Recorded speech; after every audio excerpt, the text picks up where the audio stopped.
여러분, 2026년 연말정산. 아무 생각 없이 했다가는 월급 한 달치를 놓칠 수도 있습니다. 연말정산 시즌만 되면 이런 말 정말 많이 듣습니다. 어차피 회사에서 다 해주는 거 아니야. 하지만 현실은 전혀 다릅니다. 회사는 계산만 도와줄 뿐 어떤 공제를 받을 수 있는지, 어떤 항목을 준비했는지는 전적으로 개인의 선택에 달려 있습니다. 특히 2026년 귀속분 연말정산부터는 공제제도 자체가 갑자기 뒤집힌다기보다는 적용 방식과 활용 구조가 더 선택형, 개인차 중심으로 강화됩니다. 그래서 알고 준비한 사람과 아무 생각 없이 넘긴 사람의 환급 격차가 더 벌어질 가능성이 커졌습니다.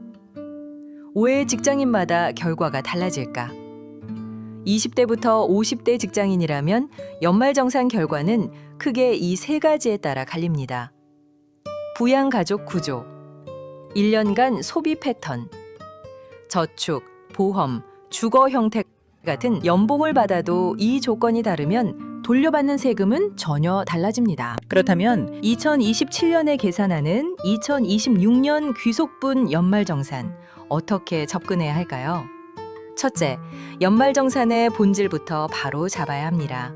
연말정산은 보너스가 아닙니다. 미리 낸 세금을 다시 정산하는 과정입니다. 공제 항목을 얼마나 정확히 채웠느냐에 따라 덜 냈던 세금을 추가로 내기도 하고 이미 낸 세금을 돌려받기도 합니다. 즉, 공제를 챙기는 사람만 환급을 받는 구조입니다. 둘째, 모두에게 똑같이 적용되지 않는다는 점이 핵심입니다.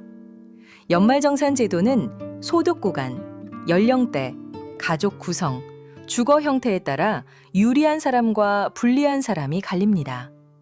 그래서 중요한 건 제도가 바뀌었는가가 아니라 그 변화가 나에게 해당되는가입니다. 셋째, 환급은 연말이 아니라 1년 내내 준비하는 것입니다. 연말에 서류를 모으는 게 아니라 1년 동안 어떤 소비를 했는지, 어떤 항목을 남겼는지, 어떤 건 놓쳤는지가 이미 결과를 결정합니다. 연말정산을 잘한다는 건 결국 같은 월급으로 실수령액을 높이는 기술을 아는 것과 같습니다. 그렇다면 2026년 귀속분 연말정산에서 달라지는 핵심 흐름을 볼까요? 정부 발표와 연말정산 운영 방향을 종합하면 다음과 같은 구조적 변화가 확인됩니다. 첫째, 연말정산 미리 보기 기능 강화. 홈택스의 연말정산 미리 보기 서비스가 고도화되면서 신용카드, 기부금 등 주요 공제 항목이 더 정확하게 사전 반영됩니다. 이 기능의 의미는 연말 직전에 결과를 확인하는 방식이 아니라 연중에 예상 환급액을 보면서 조정하는 구조로 바뀌고 있다는 점입니다. 둘째, 신용 체크카드 공제는 유지, 가족 구조 영향은 확대. 신용카드 15%, 체크카드 현금 영수증 30%라는 기본 공제율 자체는 유지됩니다. 다만 자녀 수, 부양가족 조건 등에 따라 공제 한도와 체감 효과가 달라지는 구조가 더 뚜렷해집니다. 여기서 핵심은 공제율이 아니라 누가, 어떤 조건에서 더 유리한가입니다. 셋째, 월세 세액 공제는 대상 중심으로 점진적 확대 흐름.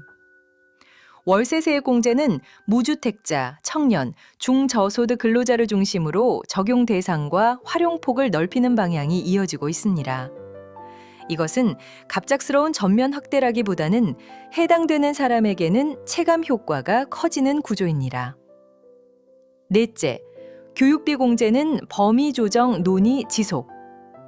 교육비 공제 역시 기존 제도를 유지하되 초등 저학년 등 일부 영역에서 공제 범위 조정 가능성이 계속 논의되고 있습니다. 확정된 혜택이라기보다는 제도 방향성을 이해하고 지켜볼 영역입니다. 다섯째, 기부금 주택 관련 공제는 정책 목적형 강화. 기부금은 문화 공익 분야 중심으로, 주택 공제는 실수요자 중심으로 정책 목적에 맞게 설계가 보완되는 흐름입니다. 무조건 확대라기보다는 조건을 충족한 사람에게 집중되는 구조입니다. 정리하면 2026년 귀속분 연말정산의 핵심은 무엇이 새로 생겼느냐보다 누가 어떤 조건에서 더 유리해졌느냐입니다. 이제 연말정산은 회사가 대신해주는 행정 절차가 아니라 개인의 생활 패턴이 그대로 결과로 드러나는 시스템이 되었습니다. 그래서 연말정산을 잘 안다는 건 월급을 한 번 더 받는 구조를 이해하는 것과 다르지 않습니다. 이 영상이 도움이 되셨다면 구독과 좋아요 해주시고 절세의 지혜가 있으시면 댓글로 공유해 주시기 바랍니다.